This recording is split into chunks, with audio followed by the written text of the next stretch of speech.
Doctor Bhimrao Ambedkar की जीवनी। Visa के लिए इंतजार। भाग एक। बचपन में दुस्वप्न बनी कोरेगांव की यात्रा। हमारा परिवार मूल रूप से बॉम्बे प्रेसिडेंसी के रत्नगिरी जिले में स्थित डापोली तालुके का निवासी है। ईस्ट इंडिया कंपनी का राज शुरू होने के साथ ही मेरे पुरखे अपने वंशानुगत धंधे को छोड़कर कंपनी की फौज में भर्ती हो गए थे। मेरे पिता ने भी परिवार की परंपरा के मुताबिक फौज में नौकरी कर ली। वे अफसर की रैंक तक पहुंचे और सूबेदार के पद से सेवानिवृत्त हुए। सेवानिवृत्ति के बाद मेरे पिता परिवार के साथ डापोली गए ताकि वहां फिर से बस जाएं। लेकिन कुछ वजहों से उनका मन बदल गया। परिवार डापोली से सतारा आ गया, जहां हम 1904 तक रहे। मेरी याददाश्त के मुताबिक पहली घटना 1901 की है, जब हम सतारा में रहते थे। मेरी मां की मौत हो चुकी थी। मेरे पिता सतारा जिले में खाटा तालुके के कोरेगांव में खजांची की नौकरी पर थे। वहां बंबई की सरकार अकाल पीड़ित किसानों को रोजगार देने के लिए तालाब खुदवा रही थी। अकाल से हजारों लोगों की मौत हो चुकी थी। मेरे पिता जब कोरेगांव गए तो मुझे, मेरे बड़े भाई और मेरी बड़ी बहन जिनका देहांत हो चुका है, उनके दो बेटों को मेरी काकी और कुछ सहृदय पड़ोसियों के जिम्मे छोड़ गए। मेरी काकी काफी भली थी, लेकिन हमारी खास मदद नहीं कर पाती थी। वे कुछ नाटी थीं और उनके पैरों में तकलीफ थी, जिससे वे बिना किसी सहारे के चल फिर नहीं पाती थी। अक्सर उन्हें उठा कर ले जाना पड़ता था। मेरी बहनें भी थीं। उनकी शादी हो चुकी थी और वे अपने परिवार के साथ कुछ दूर पर रहती थी। खाना पकाना हमारे लिए एक समस्या थी, खासकर इसलिए कि हमारी काकी शारीरिक असहायता के कारण काम नहीं कर पाती थी। हम चार बच्चे स्कूल भी जाते थे और खाना भी पकाते थे, लेकिन हम रोटी नहीं बना पाते थे, इसलिए पुलाव से काम चलाते थे। वह बनाना सबसे आसान था क्योंकि चावल और गोश्त मिलाने से ज्यादा इसमें कुछ नहीं करना पड़ता था। मेरे पिता खजांची थे, इसलिए हमें देखने के लिए सतारा से आना उनके लिए संभव नहीं हो पाता था। इसलिए उन्होंने चिट्ठी लिखी कि हम गर्मियों की छुट्टियों में कोरेगांव आ जाएं।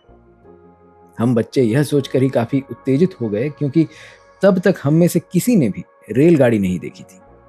भारी तैयारी हुई। सफर के लिए अंग्रेजी स्टाइल के नए कुर्ते, रंग बिरंगी नक्काशीदार टोपी, नए जूते, नई रेशमी किनारे वाली धोती खरीदी गई। मेरे पिता ने यात्रा का पूरा ब्यौरा लिख कर भेजा था और कहा था कि कब चलोगे यह लिख भेजना, ताकि वे रेलवे स्टेशन पर अपने चपरासी को भेज दे, जो हमें कोरेगांव तक ले जाएगा। इसी इंतजाम के साथ मैं, मेरा भाई और मेरी बहन के बेटे सतारा के लिए चल पड़े। काकी को पड़ोसियों के सहारे छोड़ आए, जिन्होंने उनकी देखभाल का वायदा किया था। रेलवे स्टेशन हमारे घर से 10 मील दूर था, इसलिए स्टेशन तक जाने के लिए तांगा किया गया। हम नए कपड़े पहनकर खुशी में झूमते हुए घर से निकले, लेकिन काकी हमारी विदाई पर अपना दुख नहीं रोक सकी और जोर जोर से रोने लगी। हम स्टेशन पहुंचे तो मेरा भाई टिकट ले आया और उसने मुझे व बहन के बेटों को रास्ते में खर्च करने के लिए 2-2 आने दिए। हम फौरन शाह खर्च हो गए और पहले नींबू पानी की बोतल खरीदी।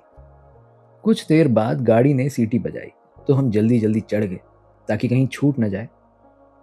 हमें कहा गया था कि मसूर में उतरना है, जो कोरेगांव का सबसे नजदीकी स्टेशन है। ट्रेन शाम को 5 बजे मसूर में पहुंची और हम अपने सामान के साथ उतर गए। कुछ ही मिनटों में ट्रेन से उतरे सभी लोग अपने ठिकाने की ओर चले गए। हम चार बच्चे प्लेटफॉर्म पर बच गए। हम अपने पिता या उनके चपरासी का इंतजार कर रहे थे। काफी देर बाद भी कोई नहीं आया। घंटा भर बीतने लगा तो स्टेशन मास्टर हमारे पास आया। उसने हमारा टिकट देखा और पूछा कि तुम लोग क्यों रुके हो। हमने उन्हें बताया कि हमें कोरेगांव जाना है और हम अपने पिता या उनके चपरासी का इंतजार कर रहे हैं। हम नहीं जानते कि कोरेगांव कैसे पहुंचेंगे। हमने कपड़े लत्ते अच्छे पहने हुए थे और हमारी बातचीत से भी कोई नहीं पकड़ सकता था कि हम अछूतों के बच्चे हैं। इसलिए स्टेशन मास्टर को यकीन हो गया था कि हम ब्राह्मणों के बच्चे हैं। वे हमारी परेशानी से काफी दुखी हुए, लेकिन हिंदुओं में जैसा आमतौर पर होता है, स्टेशन मास्टर पूछ बैठा कि हम कौन हैं। मैंने बिना कुछ सोचे तपाक से कह दिया कि हम महार हैं। बंबई प्रेसिडेंसी में महार अछूत माने जाते हैं। वह दंग रह गया। अचानक उसके चेहरे के भाव बदलने लगे। हम उसके चेहरे पर वितृष्णा का भाव साफ साफ देख सकते थे। वह फौरन अपने कमरे की ओर चला गया और हम वहीं पर खड़े रहे। 20-25 मिनट बीत गए। सूरज डूबने ही वाला था। हम हैरान परेशान थे। यात्रा के शुरुआत वाली हमारी खुशी काफूर हो चुकी थी। हम उदास हो गए। करीब आधे घंटे बाद स्टेशन मास्टर लौटा और उसने हमसे पूछा कि तुम लोग क्या करना चाहते हो।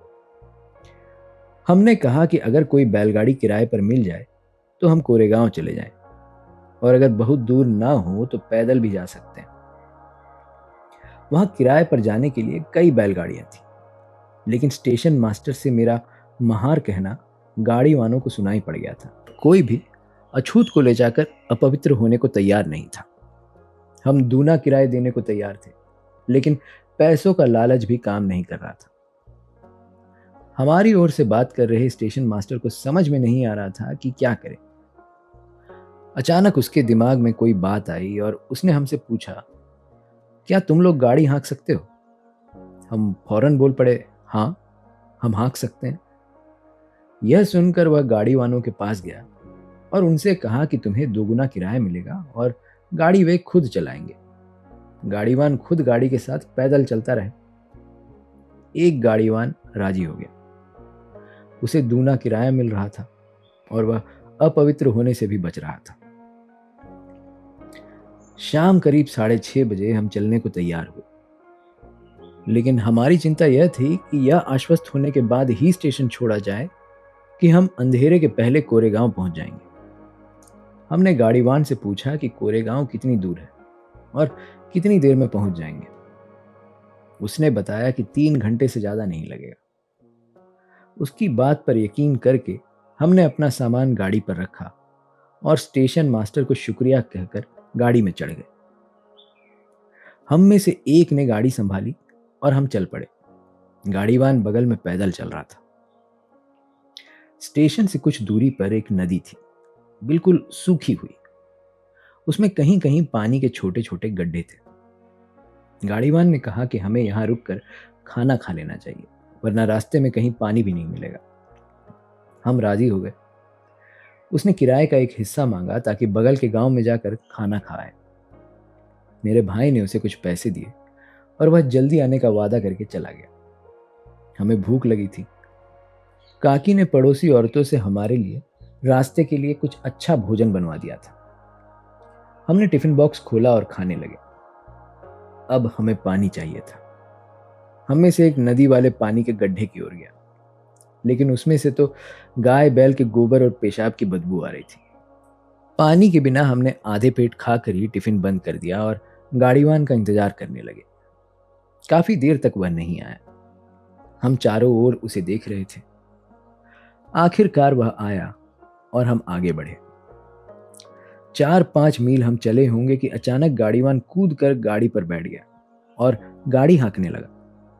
हम चकित थे कि यह वही आदमी है जो अपवित्र होने के डर से गाड़ी में नहीं बैठ रहा था, लेकिन उससे कुछ पूछने की हिम्मत हम नहीं कर पाए।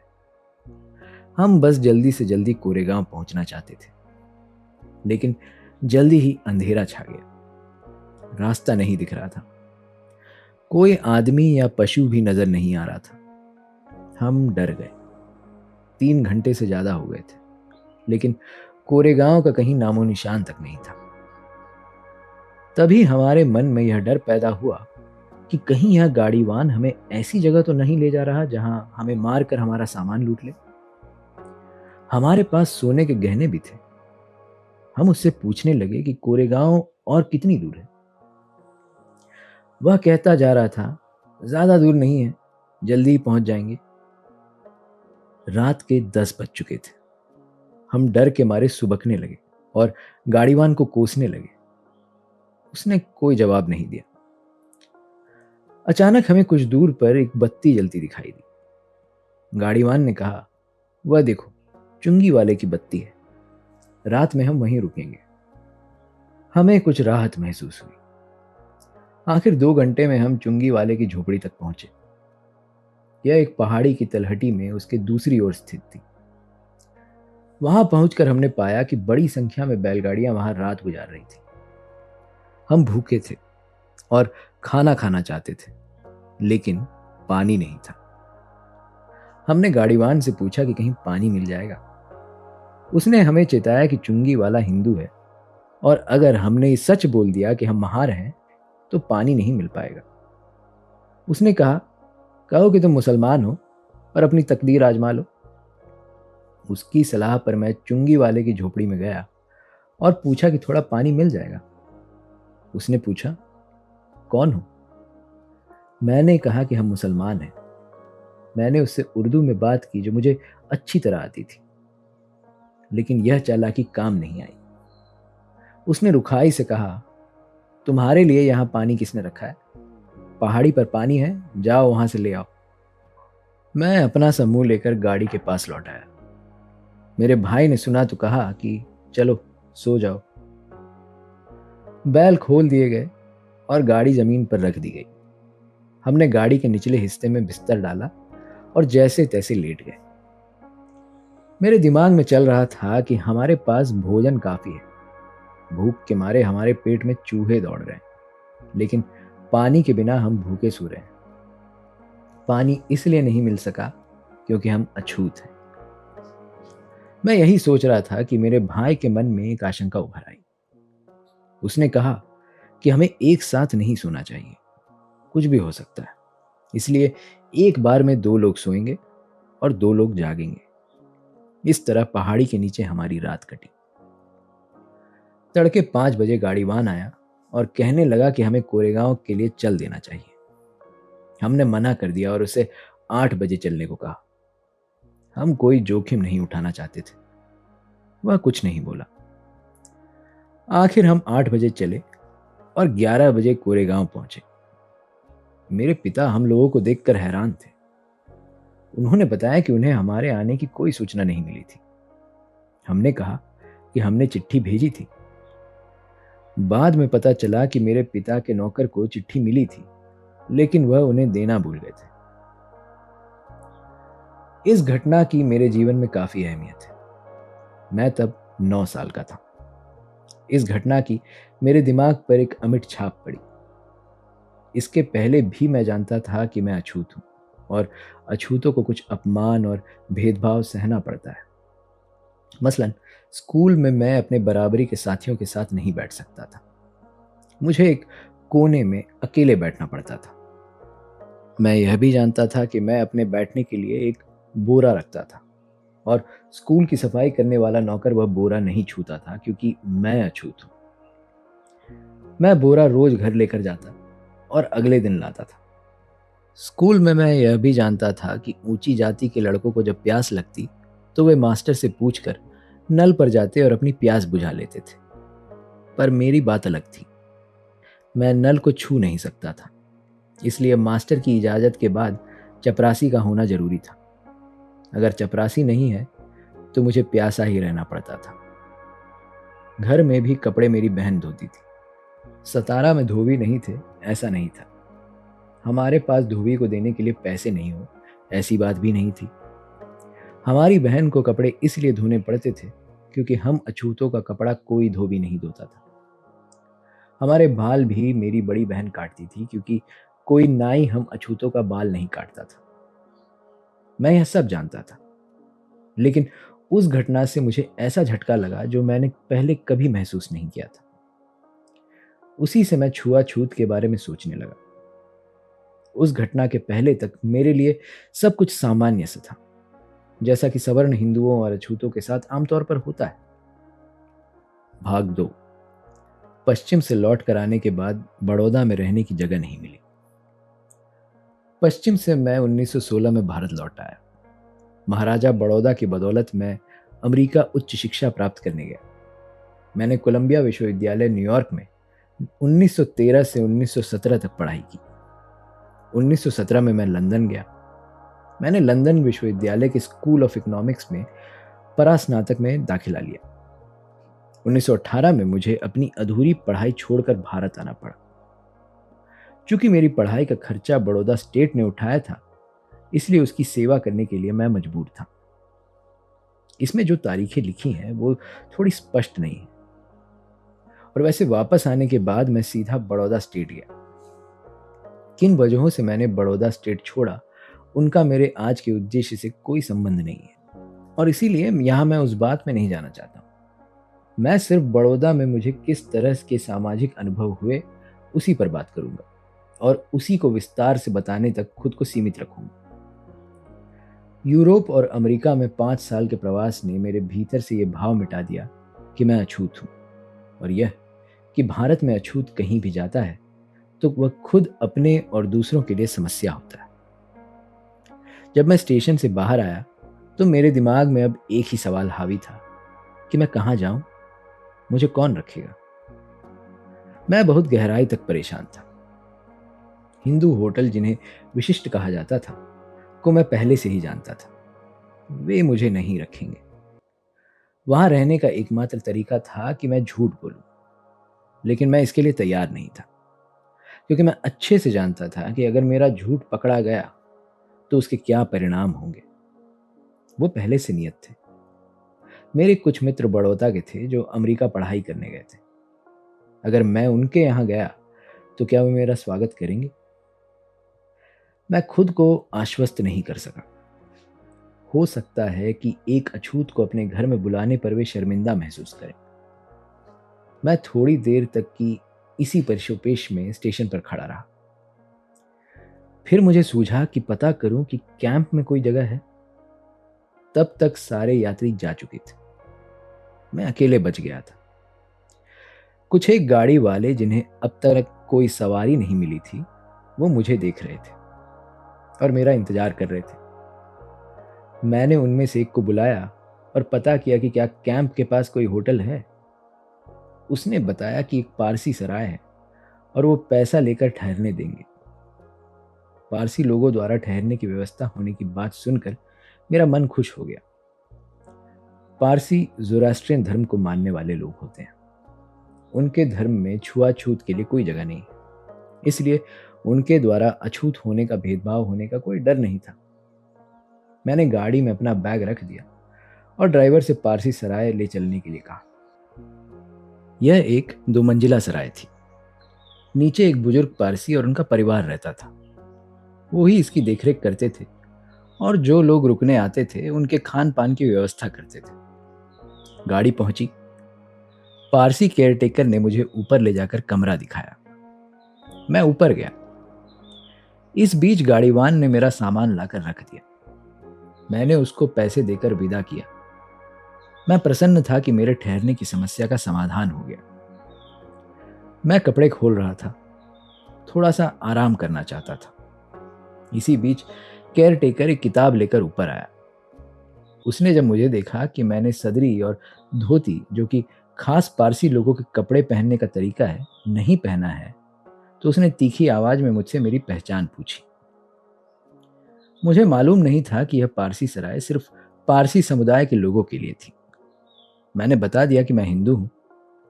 वो अचंभित था और उसने सीधे कह दिया कि मैं वहां नहीं ठहर सकता।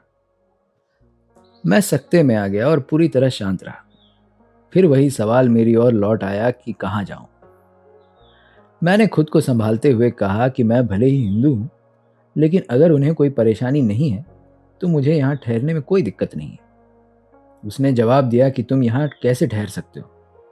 मुझे सराय में ठहरने वालों का ब्यौरा रजिस्टर में दर्ज करना पड़ता है।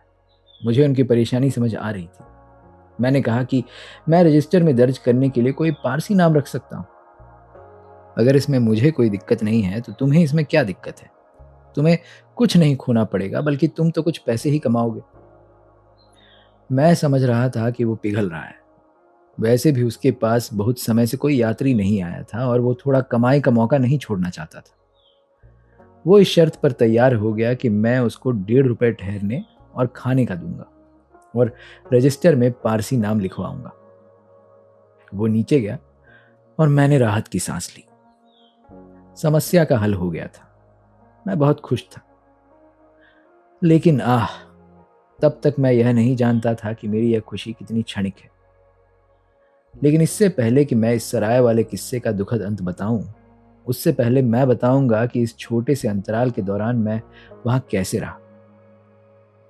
इस सराय की पहली मंजिल पर एक छोटा कमरा और उसी से जुड़ा हुआ स्नान घर था जिसमें नल लगा था।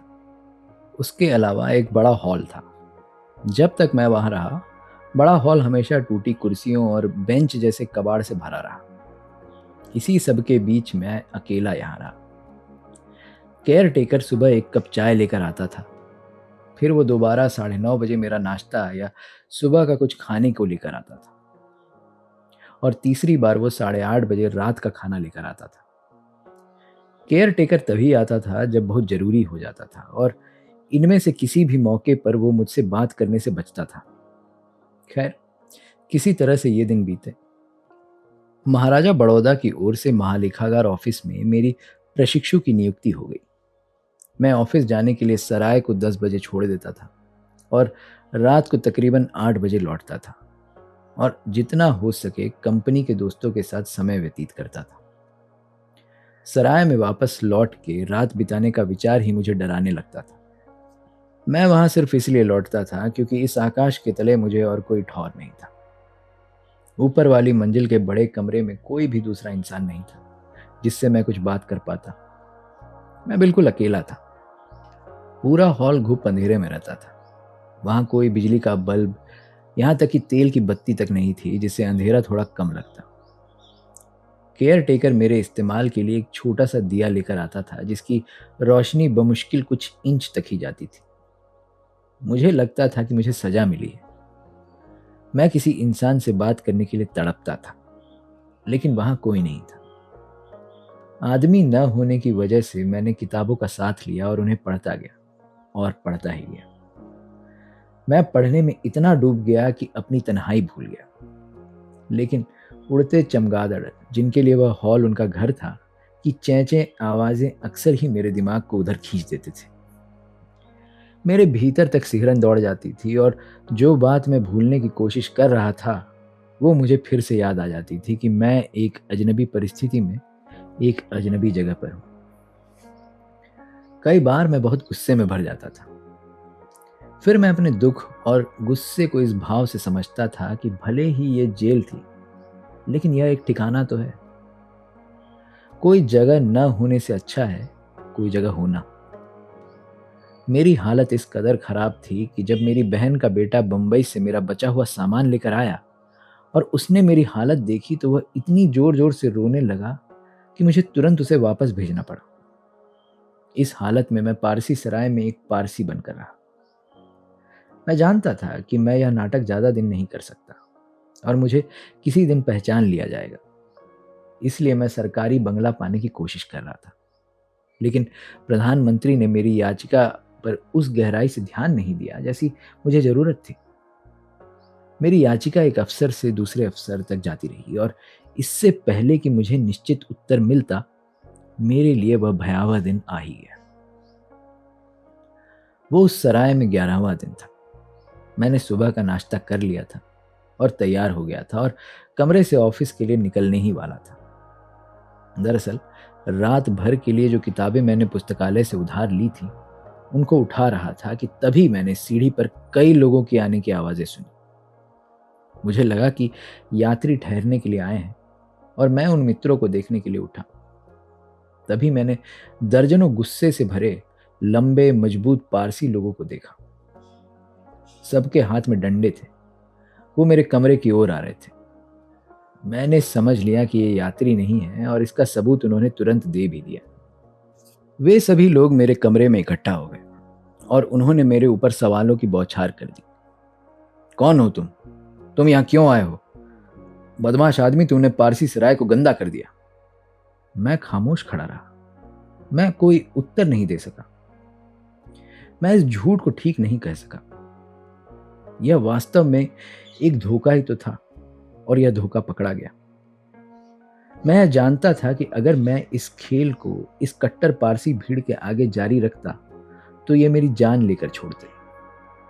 मेरी चुप्पी और खामोशी ने मुझे इस अंजाम तक पहुंचने से बचा लिया। एक ने मुझसे कमरा कब खाली करूंगा पूछा। उस सराय के बदले मेरी जिंदगी दांव पर लगी थी। इस सवाल के साथ गंभीर धमकी छिपी थी। खैर, मैंने अपनी चुप्पी ये सोचते हुए तोड़ी कि एक हफ्ते में मंत्री मेरे बंगले की दरख्वास्त मंजूर कर लेगा, और उनसे विनती की कि मुझे एक हफ्ता और रहने दो। लेकिन पारसी कुछ भी सुनने के लिए तैयार नहीं थे। उन्होंने अंतिम चेतावनी दी कि उन्हें मैं शाम तक सराय में नजर ना आऊं।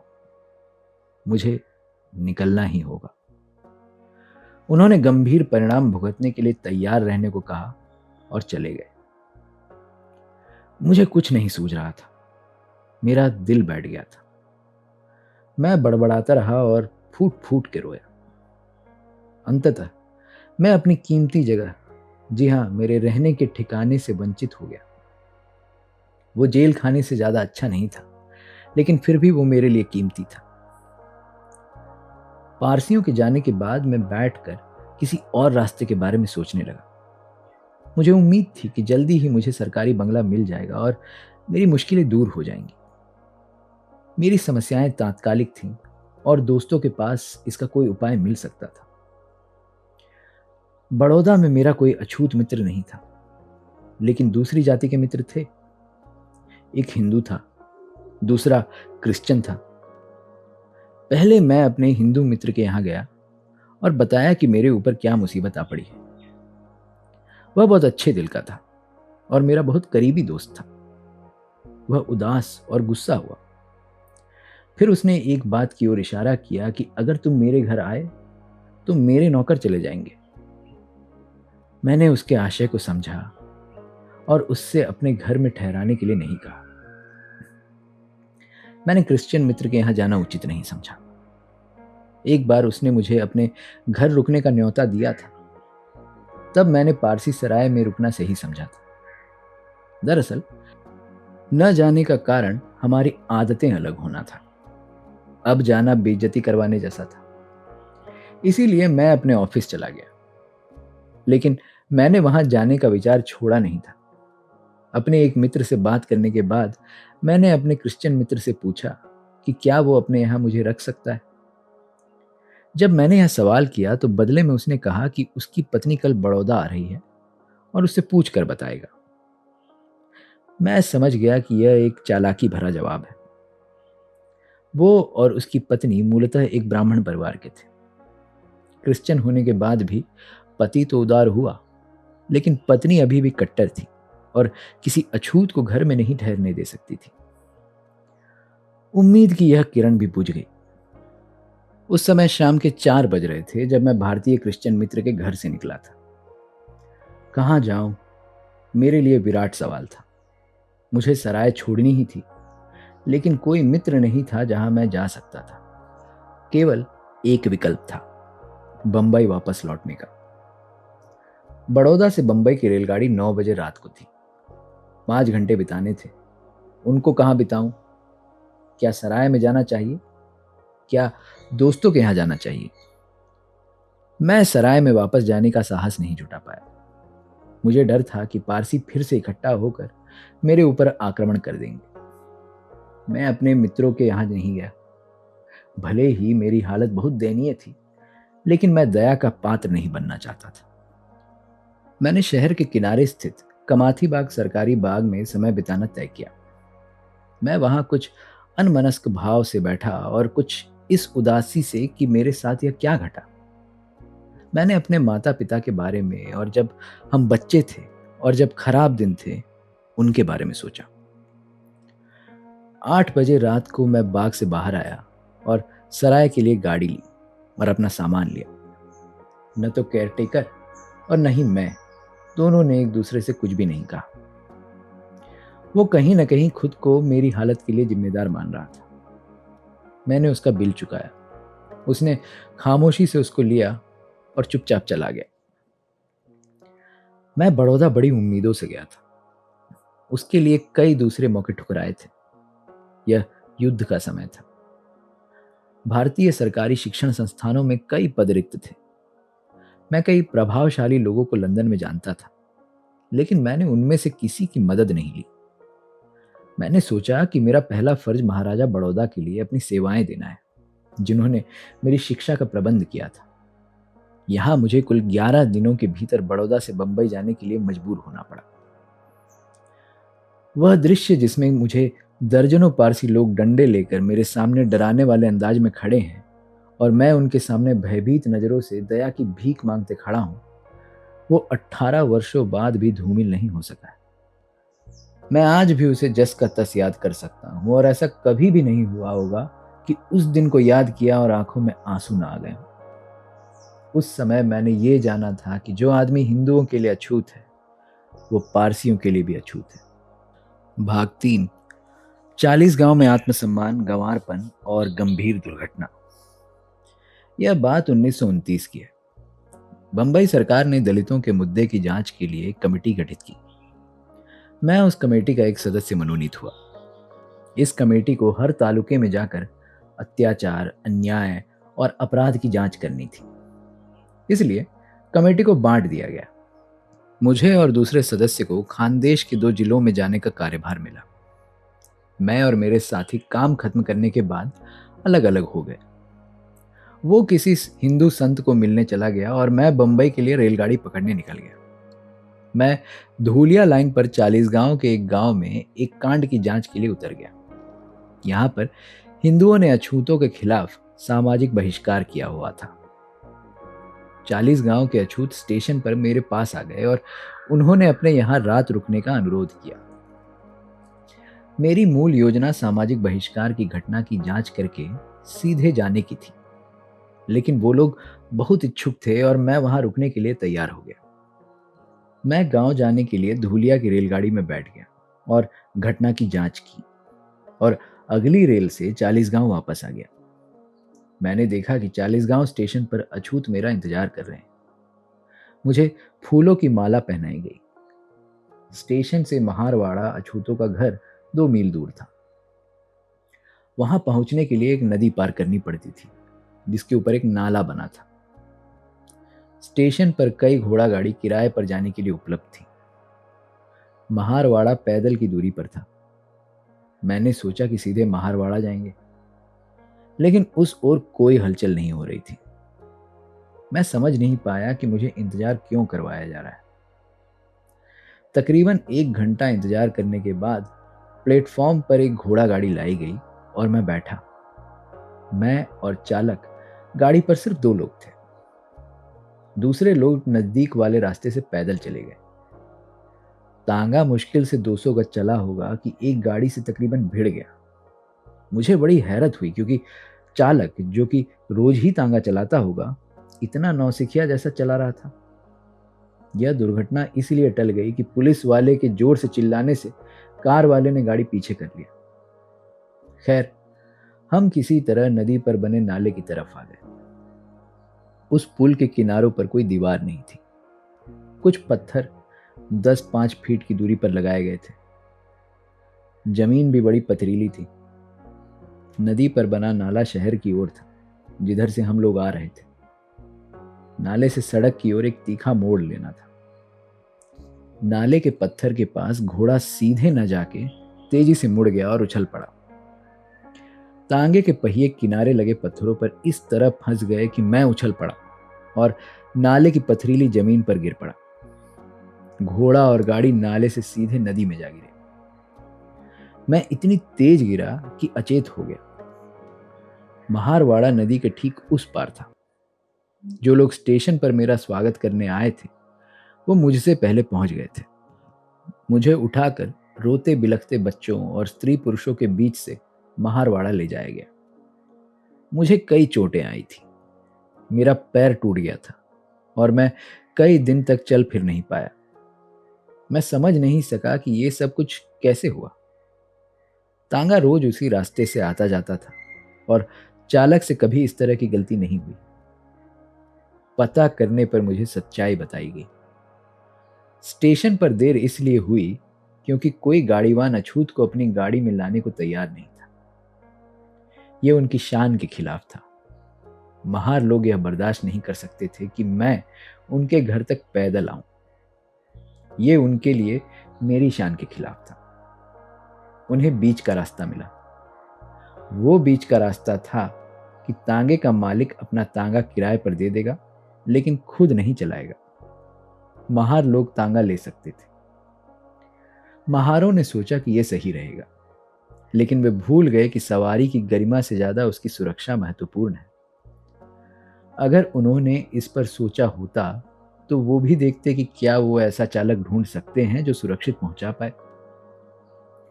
सच तो ये था कि उनमें से कोई भी गाड़ी चलाना नहीं जानता था, क्योंकि ये उनका पेशा नहीं था।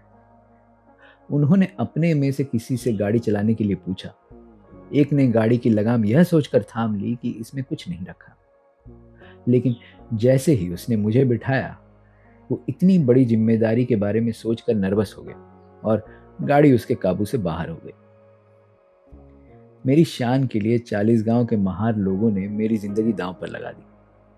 उस वक्त मैंने जाना कि एक हिंदू तांगे वाला भले ही वो खटने का काम करता हो, उसकी एक गरिमा है। वह खुद को एक ऐसा इंसान समझ सकता है जो किसी अछूत से ज्यादा ऊंचा है। इससे भी कोई फर्क नहीं पड़ता कि वह अछूत सरकारी वकील है। भाग 4। दौलताबाद के किले में पानी को दूषित करना। यह 1934 की बात है। दलित तबके से आने वाले आंदोलन के मेरे कुछ साथियों ने मुझे साथ घूमने चलने के लिए कहा। मैं तैयार हो गया। यह तय हुआ कि हमारी योजना में कम से कम वेरूल की बौद्ध गुफाएं शामिल हो। यह तय किया गया कि पहले मैं नासिक जाऊंगा, वहां पर बाकी लोग मेरे साथ हो लेंगे। वेरूल जाने के बाद हमें औरंगाबाद जाना था। औरंगाबाद हैदराबाद का मुस्लिम राज्य था। यह हैदराबाद के महामहिम निजाम के इलाके में आता था। औरंगाबाद के रास्ते में पहले हमें दौलताबाद नाम के कस्बे से गुजरना था। यह हैदराबाद राज्य का हिस्सा था। दौलताबाद एक ऐतिहासिक स्थान है और एक समय में यह प्रसिद्ध हिंदू राजा रामदेव राय की राजधानी थी। दौलताबाद का किला प्राचीन ऐतिहासिक इमारत है और ऐसे में कोई भी यात्री उसे देखने का मौका नहीं छोड़ता। इसी तरह हमारी पार्टी के लोगों ने भी अपने कार्यक्रम में किले को देखना भी शामिल कर लिया। हमने कुछ बस और यात्री कार किराए पर ली। हम लोग तकरीबन 30 लोग थे। हमने नासिक से येवला तक की यात्रा की। येवला औरंगाबाद के रास्ते में पड़ता है। हमारी यात्रा की घोषणा नहीं की गई थी। जाने बूझे तरीके से चुपचाप योजना बनी थी। हम कोई बवाल नहीं खड़ा करना चाहते थे और उन परेशानियों से बचना चाहते थे जो एक अछूत को इस देश के दूसरे हिस्सों में उठानी पड़ती है। हमने अपने लोगों को भी जिन जगहों पर हमें रुकना था वही जगहें बताई थी। इसी के चलते निजाम राज्य के कई गांवों से गुजरने के दौरान हमसे कोई मिलने नहीं आया। दौलताबाद में निश्चित ही अलग हुआ। वहां हमारे लोगों को पता था कि हम लोग आ रहे हैं। वो कस्बे के मुहाने पर इकट्ठा होकर हमारा इंतजार कर रहे थे। उन्होंने हमें उतरकर चाय नाश्ते के लिए कहा और दौलताबाद किला देखने का तय किया गया। हम उनके प्रस्ताव पर सहमत नहीं हुए। हमें चाय पीने का बहुत मन था, लेकिन हम दौलताबाद किले को शाम होने से पहले ही ठीक से देखना चाहते थे। इसलिए हम लोग किले के लिए निकल पड़े और अपने लोगों से कहा कि वापसी में चाय पियेंगे। हमने ड्राइवर को चलने के लिए कहा और कुछ मिनटों में हम किले के फाटक पर थे। यह रमजान का महीना था जिसमें मुसलमान व्रत रखते हैं। फाटक के ठीक बाहर एक छोटा टैंक पानी से लबालब भरा था। उसके किनारे पत्थर का रास्ता भी बना था। यात्रा के दौरान हमारे चेहरे, शरीर, कपड़े धूल से भर गए थे। हम सबको हाथ मुंह धोने का मन हुआ। बिना कुछ खास सोचे हमारी पार्टी के कुछ सदस्यों ने अपने पत्थर वाले किनारे पर खड़े होकर हाथ मुंह धोया। इसके बाद हम फाटक से किले के अंदर गए। वहां हथियारबंद सैनिक खड़े थे। उन्होंने बड़ा सा फाटक खोला और हमें सीधे आने दिया। हमने सुरक्षा सैनिकों से भीतर आने के तरीकों के बारे में पूछा था कि किले के भीतर कैसे जाएं। इसी दौरान एक बूढ़ा मुसलमान सफेद दाढ़ी लहराते हुए पीछे से चिल्लाते हुए आया, थेड़, तुमने टैंक का पानी गंदा कर दिया। थेड़ यानी अछूत। जल्दी ही कई जवान और बूढ़े मुसलमान जो आसपास थे उनमें शामिल हो गए और हमें गालियां देने लगे। थेड़ों का दिमाग खराब हो गया है। थेड़ों को अपनी औकात याद नहीं है। थेड़ों को सबक सिखाने की जरूरत है। उन्होंने डराने वाला रवैया अख्तियार कर लिया। हमने बताया कि हम लोग बाहर से आए हैं और स्थानीय नियम नहीं जानते हैं। उन्होंने अपना गुस्सा स्थानीय अछूत लोगों पर निकालना शुरू कर दिया, जो उस वक्त तक फाटक पर आ गए थे। तुम लोगों ने इन लोगों को क्यों नहीं बताया कि ये टैंक अछूत इस्तेमाल नहीं कर सकते हैं? ये सवाल वो लोग उनसे लगातार पूछने लगे। बेचारे लोग, ये तो जब हम टैंक के पास थे तब तो वहां थे ही नहीं। यह पूरी तरह से हमारी गलती थी, क्योंकि हमने किसी से पूछा भी नहीं था। स्थानीय अछूत लोगों ने विरोध जताया कि उन्हें नहीं पता था, लेकिन मुसलमान लोग हमारी बात सुनने को तैयार नहीं थे। वे हमें और उनको गाली देते जा रहे थे। वो इतनी खराब गालियां दे रहे थे कि हम भी बर्दाश्त नहीं कर पा रहे थे। वहां दंगे जैसे हालत बन गए थे और हत्या भी हो सकती थी, लेकिन हमें किसी भी तरह खुद पर नियंत्रण रखना था। हम ऐसा कोई आपराधिक मामला नहीं बनाना चाहते थे जो हमारी यात्रा को अजीब तरीके से खत्म कर दे। भीड़ में से एक मुसलमान नौजवान लगातार बोले जा रहा था कि सबको अपना धर्म बताना है। इसका मतलब कि जो अछूत है वो टैंक से पानी नहीं ले सकता। मेरा धैर्य खत्म हो गया। मैंने थोड़े गुस्से में पूछा, क्या तुमको तुम्हारा धर्म यही सिखाता है? क्या तुम किसी अछूत को पानी लेने से रोक दोगे अगर वह मुसलमान बन जाए? इन सीधे सवालों से मुसलमानों पर कुछ असर होता हुआ तो दिखा, लेकिन उन्होंने कोई उत्तर नहीं दिया और चुपचाप खड़े रहे। सुरक्षा सैनिक की ओर मुड़ते हुए मैंने फिर से गुस्से में कहा, क्या हम इस किले में जा सकते हैं या नहीं? हमें बताओ, और अगर हम नहीं जा सकते तो हम यहां रुकना भी नहीं चाहते। सुरक्षा सैनिक ने मेरा नाम पूछा। मैंने एक कागज पर अपना नाम लिख कर दे दिया। वह उसे सुपरिटेंडेंट के पास भीतर ले गया और फिर बाहर आया। हमें बताया गया कि हम किले में जा सकते हैं, लेकिन कहीं भी किले के भीतर पानी नहीं छू सकते, और साथ में एक हथियार से लैस सैनिक भी भेजा गया ताकि वो देख सके कि हम उस आदेश का उल्लंघन तो नहीं कर रहे हैं। पहले मैंने एक उदाहरण दिया था कि कैसे एक अछूत हिंदू पारसी के लिए भी अछूत होता है, जबकि यह उदाहरण दिखाता है कि कैसे एक अछूत हिंदू मुसलमान के लिए भी अछूत होता है। अगला भाग। डॉक्टर ने समुचित इलाज करने से मना किया, जिससे युवा स्त्री की मौत हो गई। यह घटना भी आंखें खोलने वाली है। यह घटना काठियावाड़ में एक गांव की अछूत स्कूल में पढ़ाने वाली शिक्षिका की है। मिस्टर गांधी द्वारा प्रकाशित जर्नल यंग इंडिया में यह घटना एक पत्र के माध्यम से 12 दिसंबर 1929 को सामने आई। इसमें लेखक ने अपने निजी अनुभव को लिखा है कि कैसे उसकी पत्नी, जिसने अभी बच्चे को जन्म दिया था, हिंदू डॉक्टर के ठीक से उपचार नहीं करने के चलते मर गई। पत्र कहता है, इस महीने की 5 तारीख को मेरा बच्चा हुआ था और 7 तारीख को मेरी बीवी बीमार हो गई। उसको दस्त शुरू हो गई। उसकी नब्ज धीमी हो गई और छाती फूलने लगी। उसको सांस लेने में तकलीफ होने लगी और पसलियों में तेज दर्द होने लगा। मैं एक डॉक्टर को बुलाने गया, लेकिन उसने कहा कि वह एक हरिजन के घर नहीं जाएगा और न ही वह बच्चे को देखने के लिए तैयार हुआ। तब मैं वहां से नगर सेठ और गारी साय दरबार गया और उनसे मदद की भीख मांगी। नगर सेठ ने आश्वासन दिया कि मैं डॉक्टर को 2 रुपए दे दूंगा। तब जाकर डॉक्टर आया, लेकिन उसने इस शर्त पर मरीज को देखा कि वह हरिजन बस्ती के बाहर मरीज को देखेगा। मैं अपनी बीवी और नन्हे बच्चे को लेकर बस्ती के बाहर आया।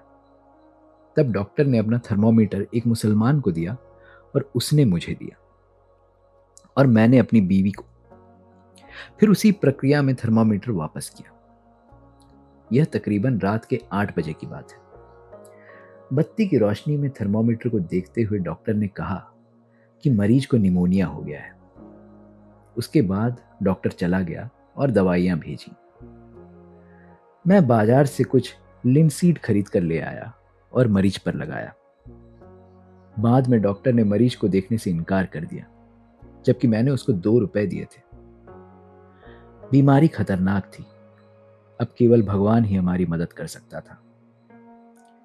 मेरी जिंदगी की लौ बुझ गई है। आज दोपहर 2 बजे उसकी मृत्यु हो गई। उस अछूत शिक्षिका का नाम नहीं दिया हुआ है और इसी तरह से डॉक्टर का भी नाम नहीं लिखा हुआ है। अछूत शिक्षक ने बदले की कार्यवाही के डर के कारण नाम नहीं दिया, लेकिन तथ्य एकदम सही है।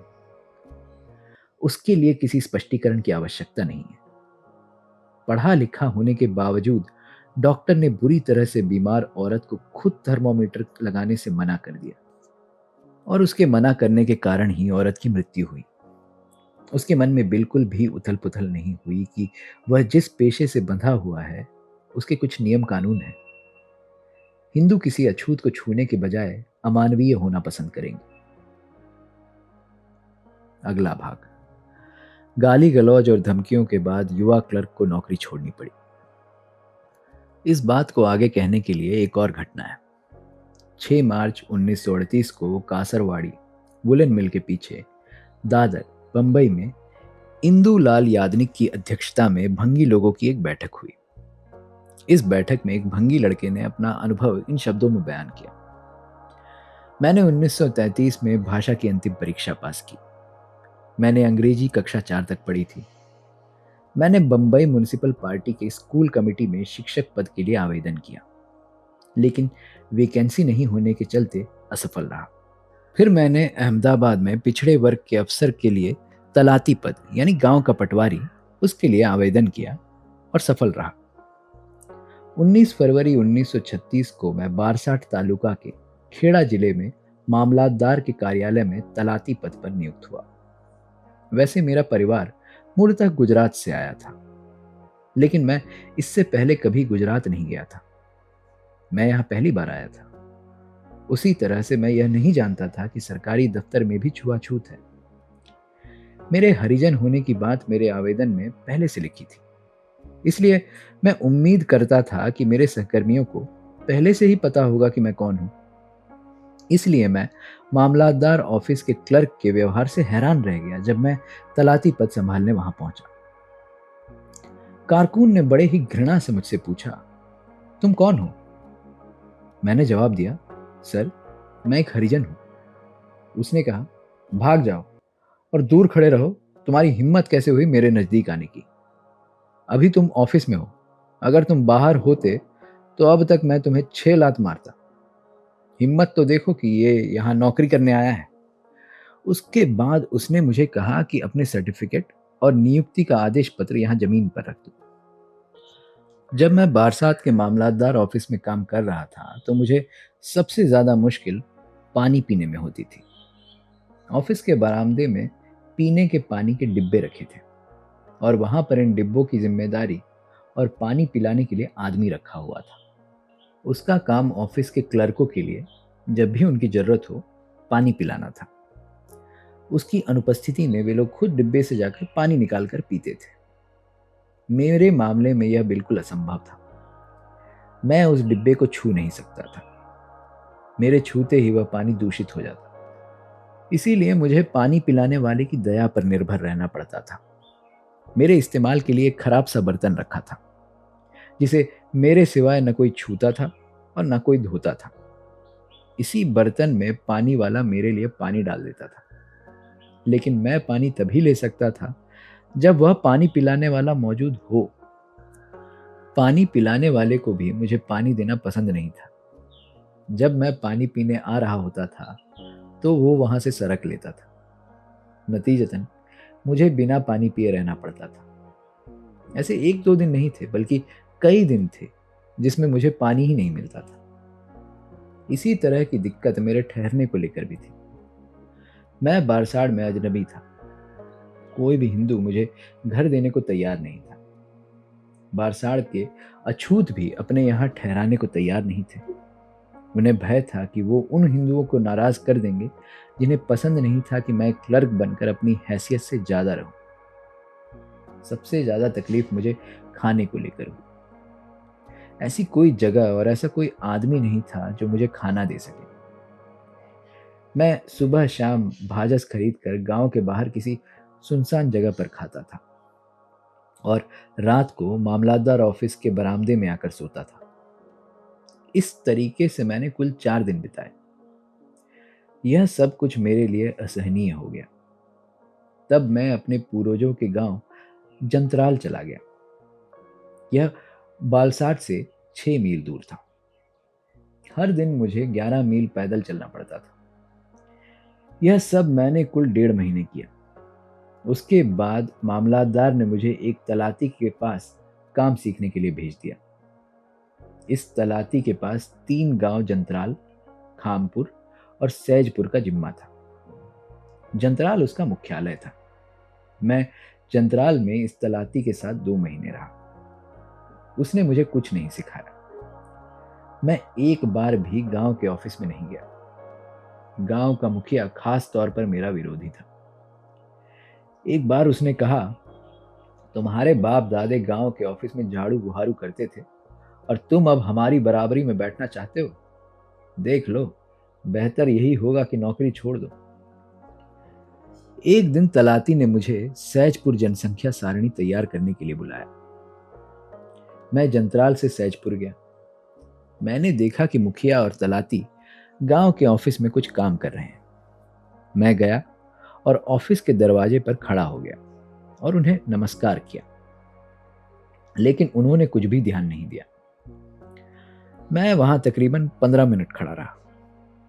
मैं इस जिंदगी से वैसे ही तंग आ गया था और इस अपमान और उपेक्षा से और क्षुब्ध हो गया। मैं वहां पास में पड़ी एक कुर्सी पर बैठ गया। मुझे कुर्सी पर बैठा देख मुखिया और तलाती मुझसे बिना कुछ कहे वहां से चले गए।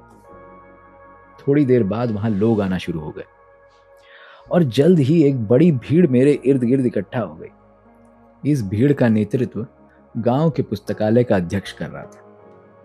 मैं समझ नहीं सका कि क्यों एक पढ़ा लिखा आदमी इस भीड़ का नेतृत्व कर रहा है।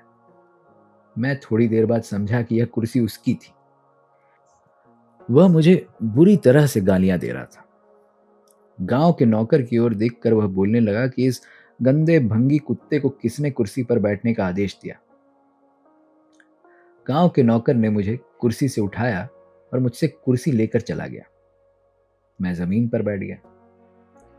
उसके बाद भीड़ गांव के ऑफिस में घुस गई और उसने मुझे घेर लिया। वहां एक गुस्से से सुलगती हुई भीड़ थी। कुछ लोग मुझे गाली दे रहे थे।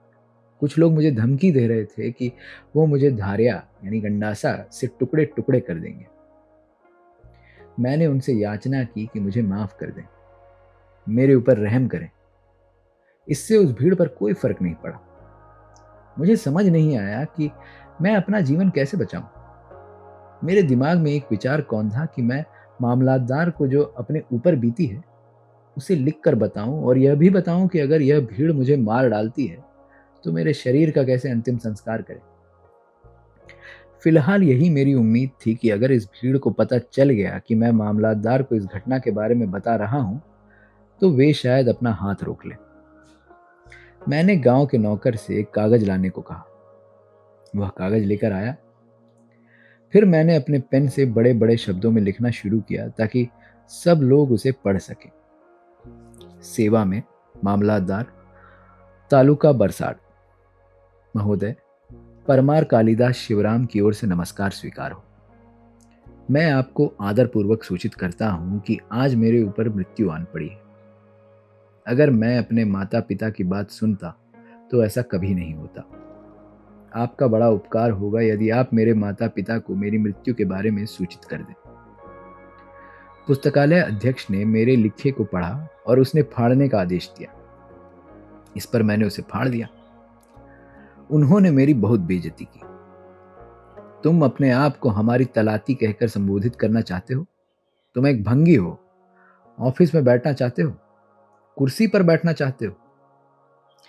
मैंने उनसे दया की भीख मांगी और वादा किया कि ऐसा कभी नहीं करूंगा और यह भी वादा किया कि नौकरी ही छोड़ दूंगा।